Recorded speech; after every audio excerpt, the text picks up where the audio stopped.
باچا خان غدار تھا. بھئی کیوں تھا غدار؟ ایک ایسے پاکستان میں جہاں کہا جاتا ہے کہ باچا خان نے تو افغانستان میں دفن ہونا پسند کیا, پاکستان میں دفن ہونا پسند نہیں کیا, تو اس کا کیا جواب ہے؟ یہ بس دو باتیں ہیں جس پہ میں بات کروں گا تفصیل کے ساتھ, لیکن اتنی بھی تفصیل میں نہیں جاؤں گا کہ آپ بور ہو جائیں, کیونکہ وہ ANP کہتی ہے نا کہ ہم سیکولر ہیں. تو سیکولر ہونے کا مطلب یہ تو نہیں ہے کہ آپ کا اسلام سے کوئی تعلق نہیں ہے. یہ میں ANP کے بہت سے لوگوں کو جانتا ہوں جو مسلم لیگ والوں سے زیادہ باقاعدگی کے ساتھ 5 وقت کی نماز ادا کرتے ہیں. جو لوگ یہ کہتے ہیں جناب کہ یہ سیکولر تھے, باچا خان اور ولی خان, ان کا اسلام سے کیا تعلق؟ تو اگر آپ باچا خان کی کتاب پڑھیں تو اس میں انہوں نے تفصیل سے لکھا ہے کہ انہوں نے جو حج تھا وہ کیسے کیا تھا. پیدل حج کیا تھا, اس میں وہ بڑے سخت بیمار بھی ہوئے, اور پھر حج کے بعد وہ اپنی جو اہلیہ محترمہ تھی ان کے ساتھ بیت المقدس چلے گئے, یروشلم, اور مسجد اقصی کا بھی انہوں نے دورہ کیا, اور وہاں پر ان کی جو وائف تھی عبدالعلی خان کی جو والدہ تھیں, جو کہ ان کی پہلی بیوی کی کزن تھی, اور پہلی بیوی جو ہے وہ بھی بیماری سے ان کی موت واقع ہوئی تھی. تو ان کی بہنوں نے ان کی دوسری شادی کی, تو وہ ان کے ساتھ تھی وہاں پہ, اور ان کا ایک حادثہ پیش آیا اور وہ وہاں پہ فوت ہو گئی, اور ان کو وہیں پہ دفن کیا گیا. تو باچا خان کی جو اہلیہ محترمہ ہے وہ جو قبلہ اول ہے ہمارا, مسجد اقصی کے پاس بیت المقدس میں دفن ہے, اور یہ اعزاز ان کے علاوہ کس کو حاصل ہے؟ مولانا محمد علی جوہر کو. اور مولانا محمد علی جوہر کی جو قبر ہے وہ مسجد اقصی کے احاطے میں ہے, اور اس پہ لکھا ہوا ہے محمد علی الہندی. اور باچا خان کی کتاب میں آپ کو ان کے جو مولانا محمد علی جوہر کے ساتھ جو تعلقات ہیں اس کا بھی پتہ چلے گا کہ مولانا محمد علی جوہر جو ہیں وہ پشاور آئے اور انہوں نے خطاب کیا, اور جو خدائی خدمتگار ہیں انہوں نے بھی ان کی بڑی آؤ بھگت کی. تو میں کہنا یہ چاہتا ہوں کہ ہم 1947 سے پہلے کے جو اختلافات ہیں اس کی بنیاد پر ہم آج کی پاکستان کی جو سیاست ہے اس میں پوائنٹ سکورنگ کرتے ہیں, لیکن 1947 سے پہلے صرف اختلاف نہیں تھا, کچھ مشترکات بھی تھے, کچھ اتفاقات بھی تھے, کچھ باتوں پہ اتفاق بھی تھا. 1919 میں جو رولٹ ایکٹ تھا, باچا خان نے اس کی مخالفت کی, قائد اعظم نے بھی اس کی مخالفت کی, قائد اعظم نے اسمبلی سے استعفیٰ دے دیا, باچا خان نے بھی اس کی مخالفت کی. اسی طرح جو میں فارغ بخاری صاحب کی کافی سال پہلے میں نے ایک کتاب پڑھی تھی باچا خان کے بارے میں, انہوں نے اس میں ایک بڑی اچھی بات کی ہے جو میں نے ابھی ذکر کیا کہ باچا خان حاجی صاحب ترنگزئی کے مرید تھے, وہ ان کے پیروکار تھے, اور علامہ اقبال بھی حاجی صاحب ترنگزئی کی بہت عزت کرتے تھے, اور ان کے ساتھ ان کی ملاقات کابل میں ہوئی تھی, اور وہ جب ان کے ساتھ بیٹھتے تھے تو جوتے اتار کے ان کے سامنے ہاتھ باندھ کے مؤدب ہو کے بیٹھتے تھے. تو حاجی صاحب ترنگزئی جو ہے وہ کون تھا؟ ایک وہ سامراج دشمن عالم دین تھے, ایک تحریک آزادی کے مجاہد تھے, اور علامہ اقبال بھی ان کے فالوور, باچا خان بھی ان کے فالوور. تو اگر علامہ اقبال جو ہے اس کو ہم کہتے ہیں کہ وہ انہوں نے پاکستان کا خواب دیکھا, تو وہ جو زمانہ تھا اس زمانے میں یہ جو سارے ہمارے بزرگ تھے یہ ایک ہی طرح سے سوچ رہے تھے, منزل ان کی ایک تھی, راستہ مختلف تھا. کوئی اس طرف سے منزل کی طرف پہنچ رہا ہے, منزل آزادی ہے, کوئی اس طرف سے منزل کی طرف پہنچ رہا ہے. پھر آپ ایک اور بات دیکھیں کہ جو 1930 میں جو ایک قصہ خوانی بازار میں بہت بڑا ایک قتل عام ہوا تھا, اس میں باچا خان کے بہت سے فالورز جو ہیں ان کو شہید کیا گیا تھا, تو یہی وہ زمانہ تھا جب علامہ اقبال نے بھی 1930 میں خطبہ الہ آباد دیا تھا. تو اس کا مطلب یہ ہے کہ یہ ان کی سوچ کا رخ ایک تھا لیکن راستہ مختلف تھا. اور اس کے بعد جب 1947 میں پاکستان بن گیا تو بابر صاحب نے آپ کو بتایا کہ فروری 1948 میں باچا خان نے پاکستان کی جو قانون ساز اسمبلی ہے وہاں پر پاکستان سے وفاداری کا حلف اٹھایا. اس کے بعد ان کی قائد اعظم سے ایک نہیں 2 ملاقاتیں ہوئیں, اور یہ بات بالکل درست ہے کہ جب قائد اعظم نے ان کے ساتھ کراچی میں ملاقات کے بعد پشاور میں ایک اور ملاقات کا وعدہ کیا, تو جو انگریز جو گورنر تھا اس وقت NWFP کا, اس نے کوشش کی کہ یہ ملاقات نہ ہو, اور اس میں کچھ وہ مفاد پرست مسلم لیگی بھی تھے جن کا ذکر کیا بابر صاحب نے, انہوں نے بھی کوشش کی کہ یہ ملاقات نہ ہو. اس کے باوجود وہ ملاقات ہوئی لیکن معاملات آگے نہیں بڑھ سکے کیونکہ یہ مسلم لیگیوں نے پریشر ڈالا کہ باچا خان جو ہے یہ مسلم لیگ میں شامل ہو جائیں. لیکن اس کے بعد جب قائد اعظم کی وفات ہو گئی تو اس کے بعد آپ دیکھیں کہ باچا خان کو زیادہ عرصہ جو ہے وہ جیل میں رکھا گیا. 1 یونٹ کی جب انہوں نے مخالفت کی تو ان کو جیل میں رکھا گیا. آپ مجھے بتائیں کہ اگر آج خدا نخواستہ پاکستان میں کوئی 1 یونٹ بنائے تو میرے سمیت یہ سٹیج پہ بیٹھے ہوئے تمام لوگ, آپ سارے لوگ, آپ 1 یونٹ کی مخالفت کریں گے. تو کیا اس کا مطلب یہ ہے کہ ہم سارے غدار ہیں؟ تو اگر 1 یونٹ کی مخالفت کی 1956 میں باچا خان نے, تو اس لیے کی کہ وہ سمجھتے تھے کہ 1 یونٹ پاکستان کے خلاف ہے, یہ پاکستان کے خلاف سازش ہے. اور اگر باچا خان نے 1 یونٹ کی مخالفت کی تو میں سمجھتا ہوں کہ یہ ان کی ایک حب الوطنی کا ثبوت تھا کہ وہ پاکستان سے محبت کرتے تھے, وہ چاہتے تھے پاکستان قائم رہے, اس لیے انہوں نے 1 یونٹ کی مخالفت کی. اور اگر 1 یونٹ جو ہے وہ ختم نہ ہوتا تو پاکستان بہت پہلے ٹوٹ جاتا. اس کے علاوہ آپ کو چاہیے کہ جو باچا خان پہ جو 1 یونٹ کی مخالفت پر جو ان پر مقدمہ بنایا گیا اور اس مقدمے کا جو جواب انہوں نے عدالت میں جمع کروایا, ایک تحریری جواب ہے جو فارغ بخاری صاحب کی کتاب میں موجود ہے, اس میں انہوں نے پوری تفصیل بتائی ہے. انہوں نے اس میں ساری تفصیل بتائی ہے کہ نہ میں پاکستان کا مخالف ہوں, جب پاکستان بن گیا تو اس کے بعد ہم نے فیصلہ کیا کہ اب ہمیں پاکستان میں رہ کر پاکستان کی ترقی کے لیے کام کرنا ہے. اسی بیان میں انہوں نے وضاحت کی ہے کہ جب میں 1948 میں پاکستان کی آئین ساز اسمبلی میں تقریر کر رہا تھا تو تقریر کے دوران لیاقت علی خان جو ہے اس نے مجھ سے پوچھا کہ یہ جو آپ پختونستان کی بات کرتے ہیں یہ کیا ہے؟ تو باچا خان نے اس میں لکھا ہے کہ جس طرح پنجابیوں کا صوبہ پنجاب ہے, بنگالیوں کا صوبہ بنگال ہے, اور سندھیوں کا صوبہ سندھ ہے, اور بلوچوں کا صوبہ بلوچستان ہے, اسی طرح ہم چاہتے ہیں کہ پاکستان کے اندر جو پشتون ہیں ان کو بھی ان کی شناخت ملے. تو یہ جو پختون صوبہ ہے اس کو ہم چاہتے ہیں کہ آپ پختون زبان اور کلچر کے ساتھ اس کو جوڑیں. تو ہم ایک صوبہ چاہتے ہیں پاکستان کے اندر. یہ ان کا عدالت میں دیا ہوا بیان ہے. لیکن لیاقت علی خان صاحب مطمئن نہیں ہوئے, انہوں نے ایک اور سوال کیا, انہوں نے ہر سوال کا جواب دیا. تو میں سمجھتا ہوں کہ پختونستان کے نام پر سب سے زیادہ پروپیگنڈا کیا گیا باچا خان کے خلاف, ولی خان کے خلاف اور ANP کے خلاف, اور جو پہلے نیب تھی جس پر پابندی لگوائی گئی اس کے خلاف جو پروپیگنڈا کیا گیا. اب وہ پروپیگنڈا اتنا زیادہ ہے کہ جو باچا خان کا موقف ہے وہ انہوں نے عدالت میں بھی بیان کیا ہے, اپنی کتاب میں بھی بیان کیا ہے, بعد میں اپنے انٹرویوز میں بھی بیان کیا ہے, لیکن وہ ہمارے سامنے نہیں لایا جاتا. لیکن جو پروپیگنڈا ہے ان کے خلاف وہ سامنے لایا جاتا ہے. اسی طرح جو یہ بات ہے کہ جی باچا خان جو ہیں وہ افغانستان میں کیوں دفن ہو گئے, تو اب جیسے کہ آپ سب جانتے ہیں کہ جنوری 1965 میں جو ایک صدارتی الیکشن ہوا تھا پاکستان میں, اس صدارتی الیکشن میں محترمہ فاطمہ جناح مقابلہ کر رہی تھی ایوب خان کا, اور باچا خان جو ہے وہ محترمہ فاطمہ جناح کا ساتھ دے رہے تھے. اب مجھے آپ خود بتائیں کہ قائد اعظم کی بہن ایک فوجی ڈکٹیٹر کے خلاف الیکشن لڑ رہی ہے اور باچا خان جو ہے وہ قائد اعظم کی بہن کا ساتھ دے رہا ہے, تو قائد اعظم کی بہن کا ساتھ دینے والا غدار ہے یا وہ غدار ہے جس نے قائد اعظم کی بہن کے خلاف دھاندلی کی اور دھاندلی سے اس کو ہروا دیا؟ فیصلہ آپ کر لیں, میں کچھ نہیں کہتا. اور وہ جب الیکشن ختم ہوا اس کے بعد دوبارہ باچا خان گرفتار ہو گئے.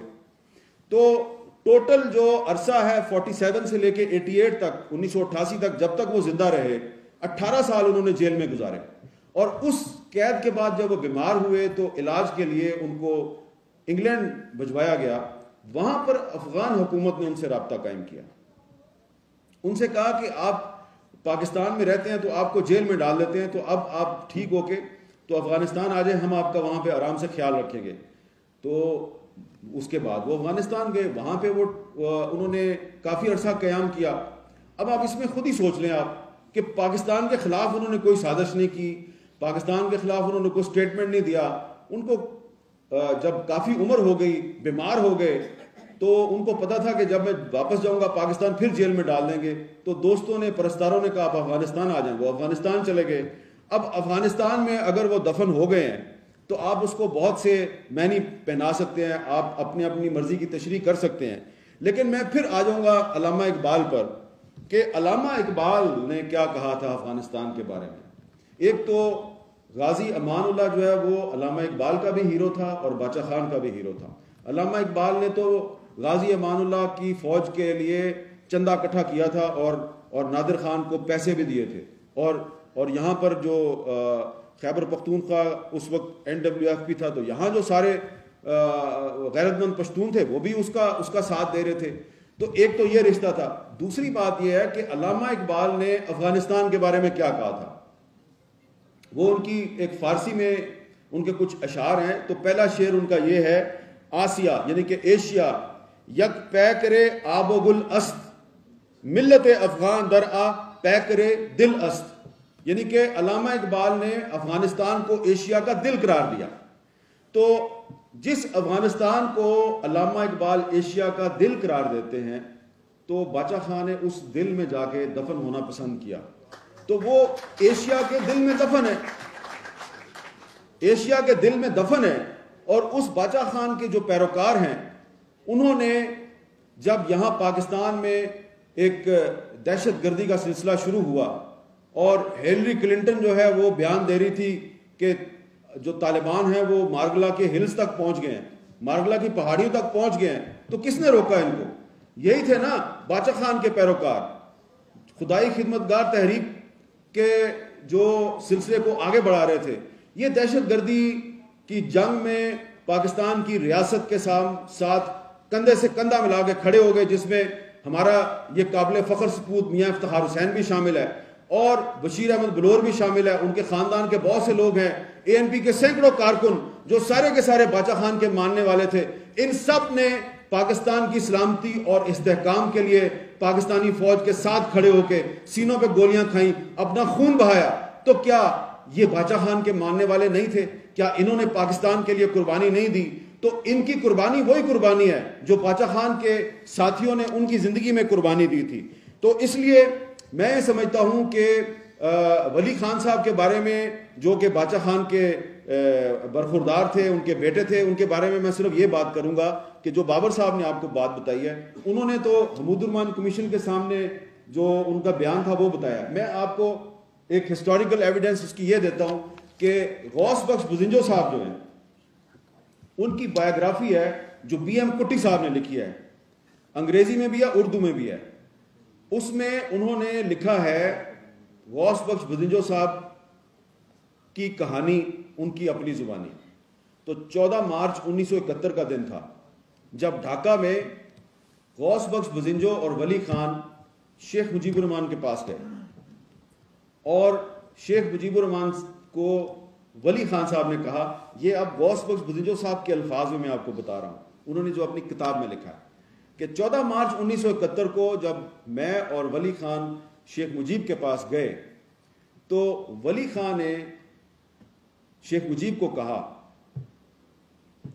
کہ 1947 سے پہلے ہم تمہیں کہتے تھے کہ ہندوستان کو مت توڑو، ہندوستان کو تقسیم مت کرو، لیکن تم کہتے تھے نہیں میں نے پاکستان بنانا ہے، میں نے پاکستان بنانا ہے. تم نے ہماری بات نہیں مانی، تم نے پاکستان بنا دیا. تو اب بنا دیا ہے، اب ہم تمہارے پاس آئے اور بھائی ہم تمہیں ہاتھ جوڑتے ہیں، خدا کے لیے پاکستان مت توڑو. ولی خان نے شیخ مجیب کو ہاتھ جوڑ کے کہا خدا کے لیے پاکستان مت توڑو. تو اس پر شیخ مجیب غصے میں آیا، جو آپ کہہ رہے تھے، اس پر شیخ مجیب غصے میں آیا.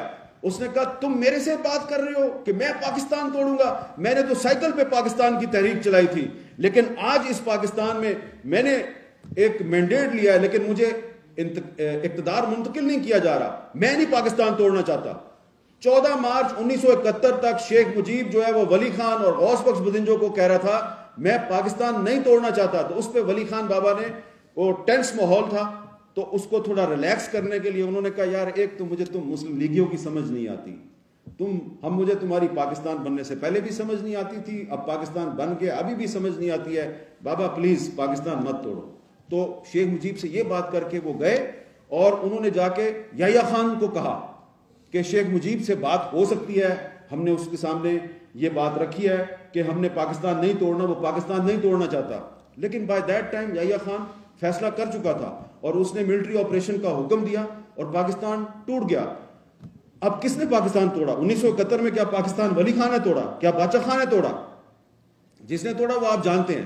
لیکن میں نے آپ کو ان کے بارے میں بتا دیا، ولی خان اور باچا خان 1947 کے بعد انہوں نے پاکستان کو قائم رکھنے کے لیے، پاکستان کو مضبوط بنانے کے لیے کردار ادا کیا ہے.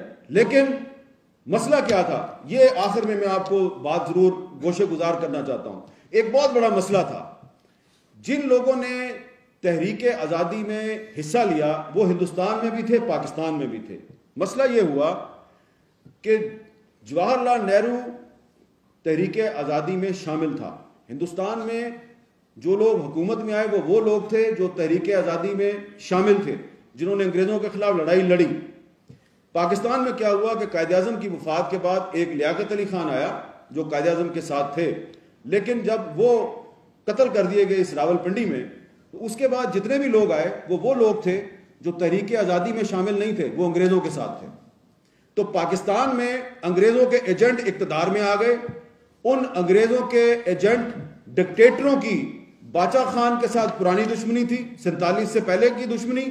انہوں نے اپنی وہ دشمنی نکالنے کے لیے اس کو 18 سال جیل میں رکھا, اور اس کو 18 سال جیل میں رکھ کے ہمیں یہ بتایا گیا, ہماری نئی نسل کو بتایا گیا کہ یہ غدار تھے, یہ پاکستان کے دشمن تھے, اور وہ پروپیگنڈا جو ہے وہ آج تک چل رہا ہے. لیکن آج آپ لوگوں نے اس ملک کے نوجوانوں نے ایک ایسی تقریب منعقد کی ہے جہاں پہ آپ نے ہمیں موقع دیا کہ ہم بھی تھوڑی سی جو غلط فہمیاں دور کریں, اور یہ آپ پر ذمہ داری عائد ہوتی ہے کہ آپ نے دنیا کو اور خاص طور پہ پاکستان کی نئی نسل کو یہ بتانا ہے کہ باچا خان اور ولی خان پاکستان کے دشمن نہیں تھے, غدار نہیں تھے, اور علامہ اقبال اور قائد اعظم کے ساتھ ان کا جو بھی معاملہ تھا وہ 47 سے پہلے تھا. 47 کے بعد وہ اس پاکستان کی سلامتی کے لیے انہوں نے اور ان کے ماننے والوں نے اتنی ہی قربانیاں دی ہے جتنی کسی دوسرے نے قربانی دی ہے.